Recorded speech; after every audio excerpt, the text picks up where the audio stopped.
আজকে আমি বানাতে যাচ্ছি মিক্স ভেজিটেবল ফ্রাই। এটা খুব হেলদি, যারা জিম করেন বা বডি বানাচ্ছেন তাদের জন্য তো খুবই হেলদি একটা টিপস। আমি গাজর আর ব্রোকলিটা সিদ্ধ করতে বসিয়েছি, হাফ বয়েল করবো, ফুল পাল্লা একটু কাঁচা কাঁচা থাকে। তার মধ্যে শিমলা মির্চ কেটে নিয়েছি আমি, সবুজ, লাল, হলুদ, যেটা ক্যাপসিকাম বলে থাকে অনেকজন।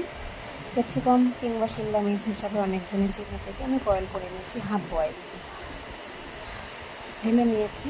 এখন আমি রসুন কুচি দিয়ে দেবো। এটা অলিভ অয়েলের মধ্যে, জলপাইয়ের তেলের মধ্যে। জলপাইয়ের তেলটা স্বাস্থ্যের পক্ষে খুব ভালো।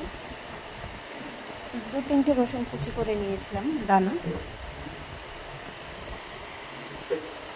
একটু ব্রাউন হওয়ার অপেক্ষা করব, যেন রসুন কুচিটা হালকা করে একটু লাল হতে শুরু করে, তখন আমি